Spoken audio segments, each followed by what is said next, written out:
So in this video we're going to show you how to reset your service and oil lights on a Dacia Sandero. So first job is you need to turn the ignition lights on. Once you've done that, you need to use these arrow keys to scroll through until you see the oil change or the service due. So we've got 1 month on the service and 0 months on the oil change. So you then press and hold the up arrow when it's displaying the oil change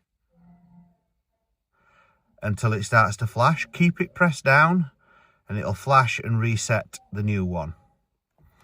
Again, so then press down to change it to the other one.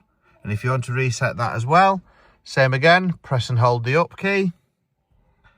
And you'll see the same thing happens. After a few seconds, it starts to flash. It then changes to the new 18,000 miles and 12 months. And when it stops flashing, it's reset.